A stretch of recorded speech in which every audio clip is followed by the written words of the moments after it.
Very good morning, my dear students. Today we are about to complete the chapter Economic Development, chapter number 15 of 10th Standard, Gujarat Board. We were talking about different topics about economics, and we have learnt about economics, what is economics, and why economic development is important, what is the difference between economic development as well as economic progress, what are developed countries, what are developing countries, and what are underdeveloped countries, which are known as third world countries, the poor countries. And we have discussed many different and distinctive points about the economy. As we were talking about economic development, why economic development is important for the overall development of the country, we were discussing that, but they got salient features and different and distinctive points about how development is important for us, as well as how it affects us in every single manner. You have heard about, maybe you are hearing about the thing right now, is the risen prices of petrol. So what is the reason behind that? And you should go and check out. It is not the sole responsibility of the government, but as well as the foreign department, foreign exchange department. The crude oil, CRUDEY. What is the meaning of the crude oil? Go for it and search, so you will get to know more about it. We are getting agitated on the newspaper and the news channels. Also, we are listening on a daily basis that the petrol prices are on hike. They are crossing more than 100 rupees, as well as in some of the states it is gone beyond 110 rupees. So it is our responsibility to check out the facts, what exactly is crude oil and why it is important for us, and what is the role of oil in the economic development of a country. It is very important for us because when we are going to read the chapter number 14, transportation, in that we are going to learn more about it, as well as in this chapter, economic development, many things, many features are very important for us. Many features are the integral part of the development. If something is missing, then the whole development will go haywire. Just an example, I'm giving you an example that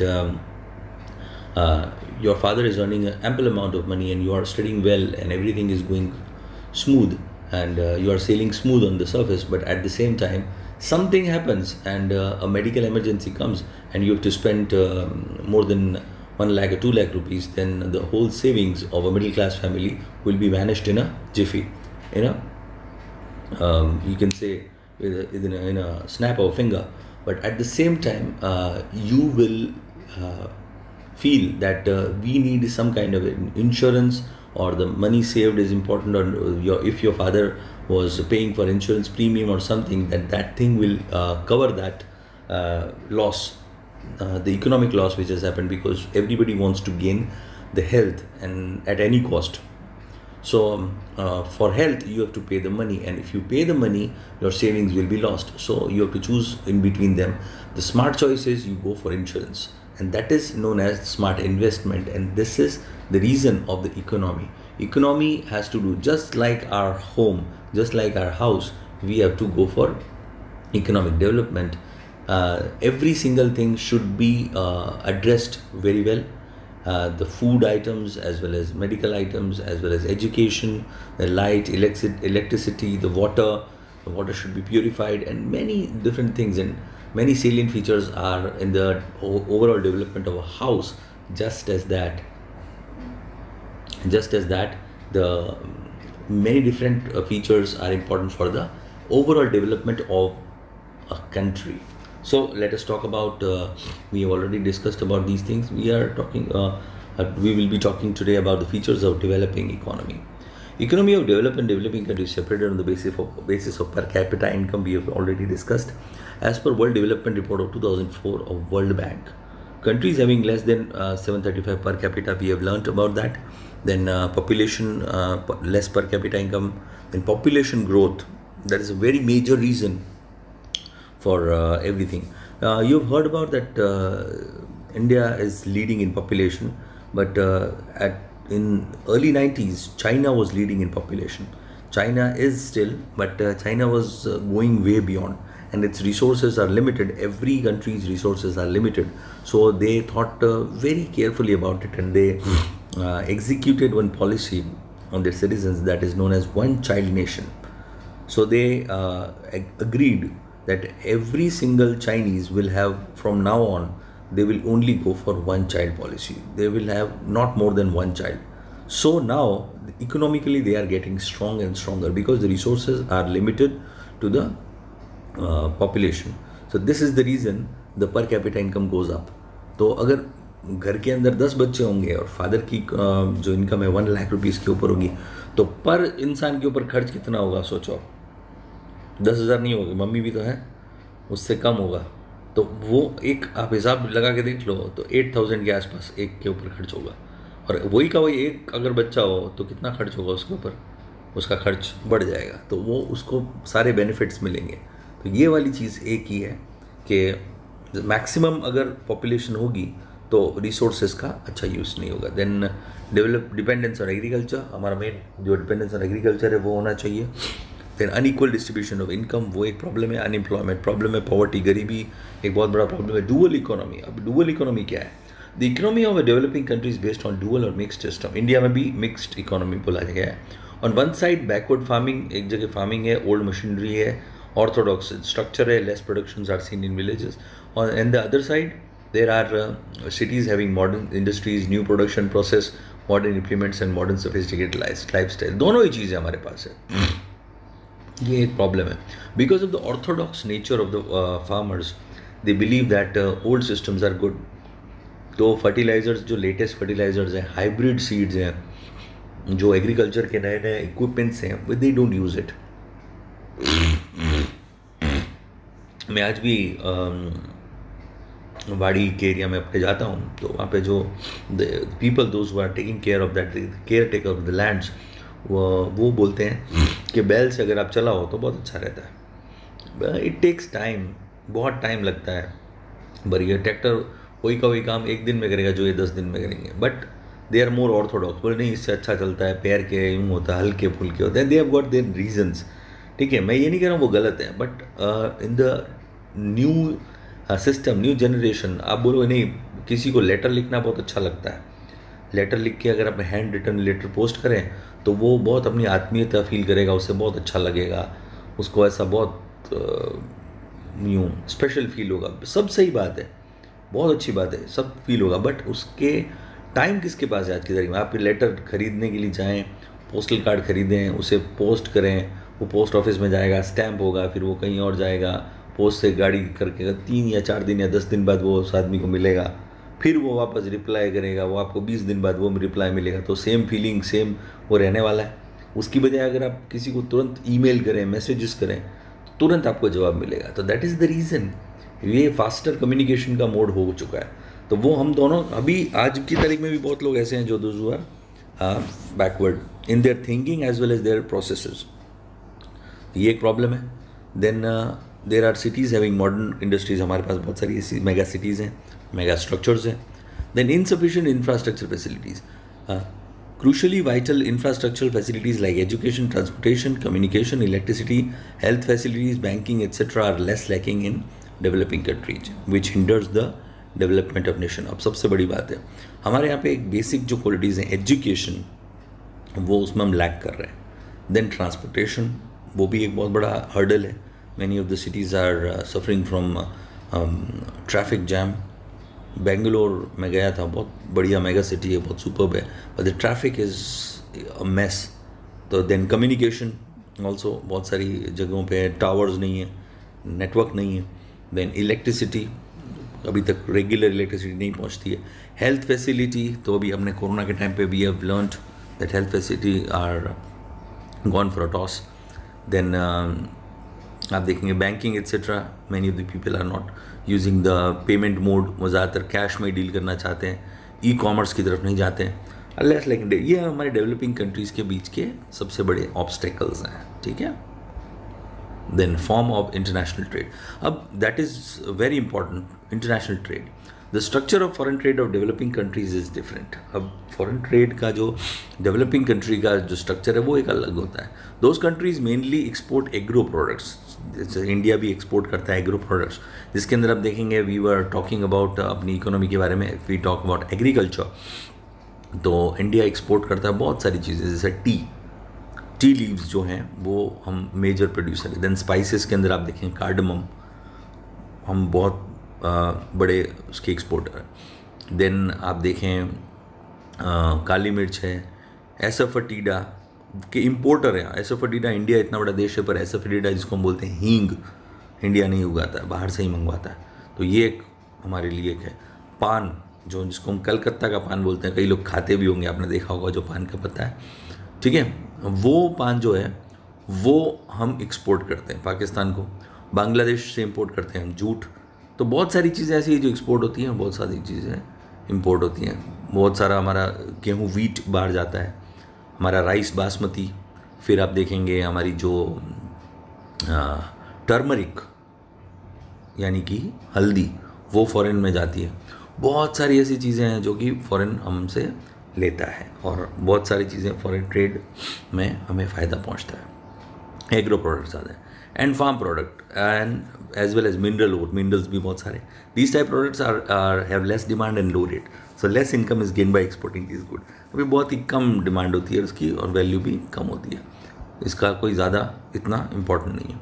while imports include industrial products and machinery. वो कैसे होता है मैं समझा देता हूँ। अगर आप देखेंगे कंटेनर है, बाई चांस एक 20 फीट का एक कंटेनर है, एक जो स्टैंडर्ड साइज़ होता है 20 फीट, 20 फीट का जो कंटेनर है जो शिप के अंदर जा रहा है, जो 10 दिन के अंदर पहुंचेगा, वो equal amount of oil use करेगा, उतनी एनर्जी यूज़ करेगा ट्रांसपोर्ट करने के लिए। अगर आप देखें तो 20 फुट के कंटेनर के अंदर कितनी सब्जियां आ जाती, वेजिटेबल्स के हिसाब से अगर हम देखें तो सरगवे की जो सींगें होती है वो जाती हैं, जिसको हम इंग्लिश में मोरिंगा बोलते हैं, ड्रम स्टिक भी बोलते हैं। तो ड्रम स्टिक को तुरंत पहुँचाना होता है तो वो जाता है। तो उसकी बजाय अगर हम ग्रेनाइट भेजें, तो देखें ग्रेनाइट छोटा वाला है, ग्रेनाइट एक पत्थर है, तो ग्रेनाइट की वैल्यू आप देखेंगे तो करीब एक 20 फीट का जो कंटेनर है उसकी वैल्यू करीब, अगर ट्रांसपोर्टेशन कॉस्ट ऐड करूं तो it will be more than 12 lakh rupees एक कंटेनर की, 20 की। जबकि आप वो सब्ज़ी भेज रहे हो तो वो यहाँ से अगर आप देखें तो 1 किलो की प्राइस $1 के हिसाब से आप देखो तो भी 20 फीट के अंदर 30 टन माल आता है। $1 के हिसाब से आप देख लो तो 30 टन $30,000। तो वो अभी इस हिसाब से आप देखोगे तो वो बहुत सस्ता पड़ने वाला है, पर ट्रांसपोर्टेशन के हिसाब से बहुत महंगा पड़ जाएगा। तो दोनों ही चीज़ें हमारे को नुकसान पहुंचाती है। तो हम एग्रीकल्चर प्रोडक्ट ज़्यादा बेचते हैं और पैसा कम आता है, जबकि बाकी जो कंट्रीज़ हैं वो क्या करती हैं कि जैसे आयरन और मिनरल्स और वो सब बेचती हैं, तो उससे ज़्यादा हमें प्रॉफिट उनको मिलता है। ठीक है। As the cost of these products are more, so expense on import rises, ये बढ़ जाता है। Thus, as the conditions of foreign trades are adverse, conditions भी खराब है, there is an increase in foreign debt बढ़ता जाता है। Thus, we see above mentioned features in developing countries. As Indian economy is developing, all these features are related to India in greater or lesser measure. India का जो extent है वो change होता रहता है। Then economic and non economic activities. Before studying about Indian economy, let us know about economic and non economic activities. Economic activity means earning और spending money for the exchange of commodities और services. For example, activities of a farmer, an artisan, a businessman, a teacher etcetera included in economic activity. Economic activity के अंदर क्या क्या है? Means earning पैसा कमाना और स्पेंडिंग मनी पैसा खर्च करना। For the exchange of commodities, उसके बदले में कोई चीज़ ले लेना, और सर्विसेज या फिर उसके बदले में सर्विसेज देना। इकोनॉमिक एक्टिविटी हुई, आप कोई जॉब करते हैं, अपनी सर्विसेज देते हैं, तो आपको they will pay you for your time, for your skill. ठीक है। For example, activity of farmer, अगर कोई फार्मर है, फार्मिंग करता है, तो वो पैसा कमाएगा ज़मीन में से। आर्टिज़ान है तो वो आर्टिस्ट है, तो वो कहीं पर हथौड़ा छेनी लेकर कहीं पर किसी पिलर को ब्यूटीफाई करेगा, तो उसको पेमेंट मिलने वाली है।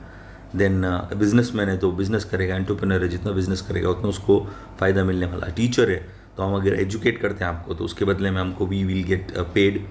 Then are included in economic activity. हम सभी इकोनॉमिक एक्टिविटी के अंदर पार्ट लेते हैं।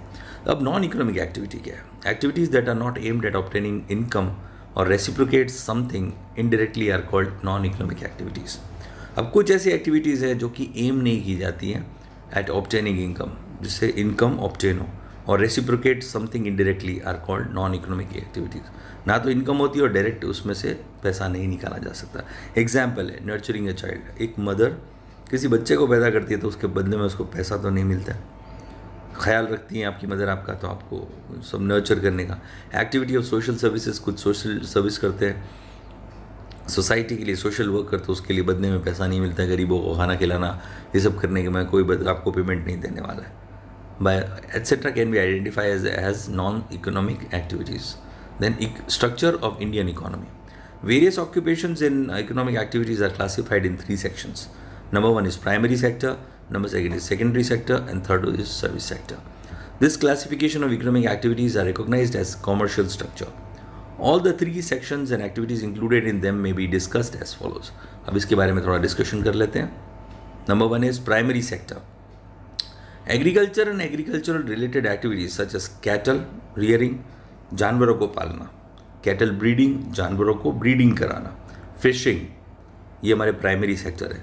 मछली पकड़ना, मछली पालना, ठीक है। पिसीकल्चर, उसे हम क्या बोलते हैं इंग्लिश में? Pisciculture, PISCI, pisciculture. Poultry farm, मुर्गियों को पालना for meat as well as for eggs, ठीक है। Collection of forest products, forest के प्रोडक्ट के कलेक्शन में आप देखेंगे रेजिन, उसकी जो बाग को कट करके उसमें से रेजिन निकाला जाए, कई पेड़ों की बाग निकाली जाती है। सिनेमन स्टिक आपने सुना होगा, आपके स्पाइसेस में यूज़ होती है, वो एक पेड़ की बाग है। फिर आप पेड़ के कितने सारे स्पाइसेस हैं, काली मिर्च है, ये सब बहुत सारी चीज़ें हमको, फ्रूट प्रोडक्ट्स है, जो मशरूम्स हैं, ये फॉरेस्ट में मिलते हैं। Then mining of raw metal mining में देखिए आयरन ओर निकलता है सबसे ज़्यादा झारखंड में, छत्तीसगढ़ के अंदर, तो ये सारे हमारे लिए इम्पोर्टेंट है। देन ये हमारे primal sector including primary section कौन कौन से आ गए? एक तो कैटल रियरिंग आ गया, जानवरों को पालना, कैटल ब्रीडिंग आ गया, जानवरों का ब्रीडिंग करना, फिशिंग आ गया, पोल्ट्री फार्मिंग आ गई, कलेक्शन ऑफ फॉरेस्ट प्रोडक्ट, ये हमारे ये एग्रीकल्चर के अंदर सारे एग्रीकल्चर रिलेटेड एक्टिविटीज़ हैं। देन है secondary sector, small and large scale industries, factory, construction, electricity, gas and water supply are included in the connection. अब छोटी इंडस्ट्रीज़ हैं, स्मॉल और लार्ज स्केल दोनों इकट्ठे हो गए। बड़ी बड़ी फैक्ट्रीज़ हैं, कोई पेन बनाती है, कोई मसाला बनाती है, कोई बेसन बनाती है, तो ये सारी चीज़ें फैक्ट्रीज़ में। कंस्ट्रक्शन तो होता रहता है, इंफ्रास्ट्रक्चर के अंदर आता है, जिससे नए नए सबवे बनते हैं, पुल बनते हैं, बड़े बड़े हाईवेज़ बनते हैं, ये सब कंस्ट्रक्शन के अंदर आता है। देन इलेक्ट्रिसिटी, देन जो इलेक्ट्रिसिटी हमें अवेलेबल कराया जाता है, सेकेंडरी सेक्टर है। गैस है, वाटर सप्लाई है, ये बेसिक है हमारे।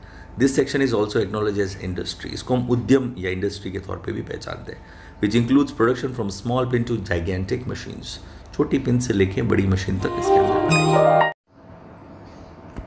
And we were talking about the secondary sector, small and large scale industries, factories, construction, electricity, gas, water supply are these main part of the secondary sector. Then we were discussing about the service sector.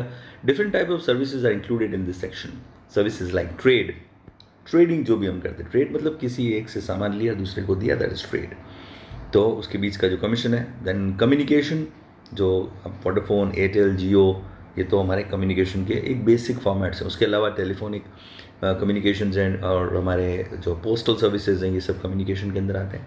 Airways हैं हमारे, जो Indian Airways के बारे में आप जानते ही हैं, helicopter system पवनन से, और उसके अलावा जो भी एयर फ्लाइट चार्जेस हैं, जो भी आप फ्लाइट से पहुंचता है, कार्गो प्लेन्स भी होते हैं। देन वाटरवेज है, एजुकेशन, हेल्थ में आपको पता ही हॉस्पिटल वगैरह सब कुछ आ गया, एवरी सिंगल थिंग, क्लिनिक भी आ गया, मेडिकल भी आ गया, मेडिकल फार्मेसी के रिलेटेड सारी चीज़ें आ गई, बैंकिंग आ गया, एंड इंश्योरेंस है, जो बैंकिंग होनी चाहिए, ये हमारे सब हमारा इंश्योरेंस कहते हैं ना, सब्जेक्ट टू हमारे लिए इट्स वेरी इंपॉर्टेंट, आग्रह की वस्तु है। देन टूरिज्म, घूमना वगैरह, एंटरटेनमेंट के अंदर आ गया, are included in this sector. ये सारे के सारे सर्विस सेक्टर के अंदर आते हैं, तो इनको सर्विस टैक्स भी देना पड़ता है, ठीक है, इनके टैक्सेस अलग होते हैं। Normally the primary sector dominates in developing countries, हमारे यहाँ पे नॉर्मली प्राइमरी सेक्टर डोमिनेट करता है। Primary sector contributes the most in employment generation and national income, सबसे ज़्यादा इनकम वही लेकर आते हैं और उनसे ही ज़्यादा इनकम होती है। However as there in a rise in economic development, significance of primary sector decreases in comparison to secondary and service sector. and importance of industry sector and service sector increases. अब इसको समझना ज़रूरी है. However, there is a rise in economic development, significance of primary sector decreases. अगर बढ़ना है तो secondary और जो सर्विस सेक्टर है वो भी बूम करना चाहिए. वो बढ़ेगा तो प्राइमरी सेक्टर कम होगा. वो कम होगा इसका मतलब हम डेवलप हो रहे हैं. एक के ऊपर ही डिपेंडेंसी नहीं है, सभी लोग काम कर रहे हैं. Decreases in comparison in secondary and service sector and importance of industrial sector and service sector increase. तो वो उसकी importance भी बढ़ जाती है. ठीक है. Next lecture we are going to discuss about the factors of production. It's a very difficult chapter. Go through it, understand it well, because economic development is very important for a human as well as for the society. And you people are going to be entrepreneurs in your life. So I think that you should go through it, and it's very important for the marks also if you want to get good in social, because once you read it, if you get it right, then you don't have to learn all the question and answers. You don't have to cram it, you have to understand it. So that's it for today. Take care, study hard, and be safe. Good day.